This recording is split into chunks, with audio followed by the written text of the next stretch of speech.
Bismillahirrahmanirrahim. Assalamualaikum warahmatullahi wabarakatuh. Sebelumnya perkenalkan, nama saya Ahmad Jamil dengan NPM 24082600095. Baik, di video kali ini saya akan menjelaskan tentang blok dari gastrointestinal, hepatobiliar, dan pankreas tentang penyakit demam tifoid.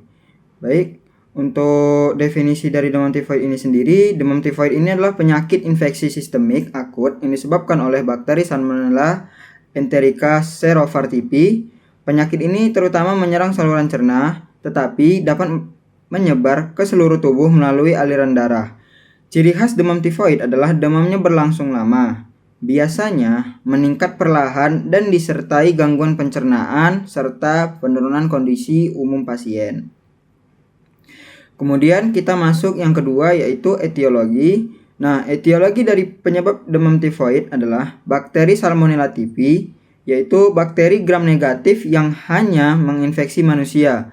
Penularannya terjadi melalui jalur fekal oral, yaitu ketika seseorang mengkonsumsi makanan atau minuman yang terkontaminasi tinja penderita atau carrier atau pembawa kuman tanpa gejala. Nah, setelah tertelan, bakteri akan melewati lambung, masuk ke usus halus, kemudian menembus mukosa usus dan menyebar ke sistem retikuloendotelial atau hati, limfa, sumsum tulang. Kemudian kita masuk ke faktor risiko. Nah, ada beberapa kondisi yang meningkatkan faktor risiko seseorang terkena demam tifoid. Antara lainnya yaitu lingkungan yang buruk, terutama pembuangan limbah yang tidak memadai, kemudian air minum yang tidak bersih atau tidak dimasak dengan baik, kemudian kebiasaan cuci tangan yang kurang, terutama sebelum makan dan setelah buang air, kemudian mengkonsumsi makanan yang tidak higienis seperti jajanan kaki lima, kemudian tinggal atau berpergian ke daerah endemis tifoid. Nah, faktor-faktor ini dapat memudahkan masuknya bakteri ke dalam tubuh. Kemudian kita masuk ke gejala klinis. Nah, gejala klinis demam tifoid ini berkembang secara bertahap, biasanya dalam 7-14 hari setelah infeksi. Nah, keluhan yang sering ditemukan meliputi yang pertama ialah demam tinggi yang naik perlahan dan menetap, kemudian lemas, mudah lelah, dan penurunan nafsu makan. Kemudian dapat menyebabkan sakit kepala atau nyeri otot. Kemudian dapat menyebabkan nyeri perut, terutama di perut kanan bawah.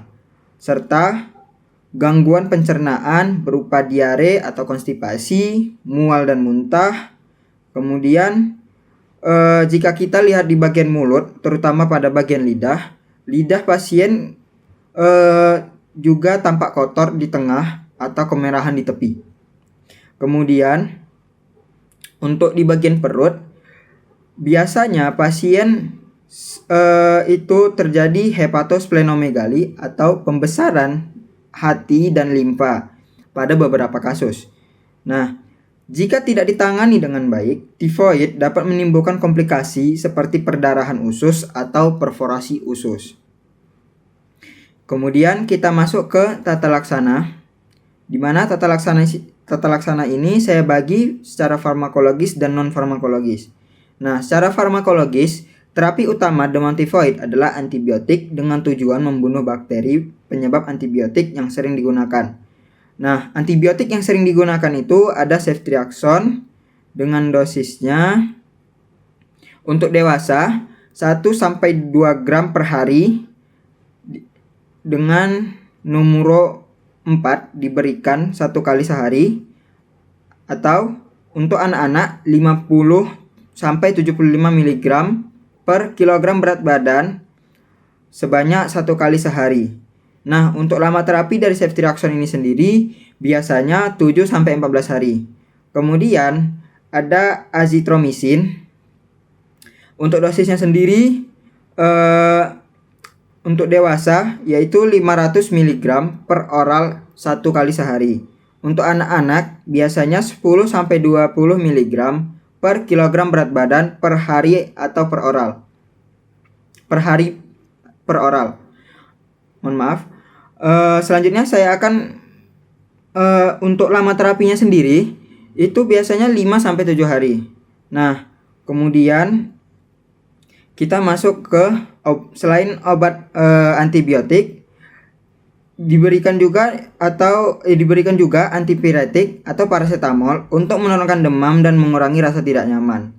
Nah, untuk paracetamol ini sendiri dosisnya untuk dewasa 500 hingga 100 mg tiap 6-8 jam. Kemudian untuk anak-anak itu 10 sampai 15 mg per kilogram berat badan tiap 6-8 jam. Nah, untuk maksimal dewasa itu ialah 4 gram per hari. Nah, untuk non farmakologisnya sendiri, pengobatan sangat penting untuk mempercepat pemulihan. Nah, untuk non farmakologisnya yaitu istirahatlah yang cukup untuk mengurangi beban metabolik tubuh, kemudian diet lunak dan tinggi kalori agar mudah dicerna dan memenuhi kebutuhan energi. Kemudian hidrasi adekuat untuk mencegah dehidrasi, serta edukasi kebersihan dan higienis seperti cuci tangan, mengkonsumsi makanan-makanan yang sehat dan juga bersih, serta mencegah penularan ulang. Baik, mungkin itu saja materi dari demam tifoid pada blok gastrointestinal dan hepatobiliar serta pankreas. Mungkin itu saja dari saya. Lebih dan kurangnya saya mohon maaf. Billahi taufik wal hidayah. Wassalamualaikum warahmatullahi wabarakatuh.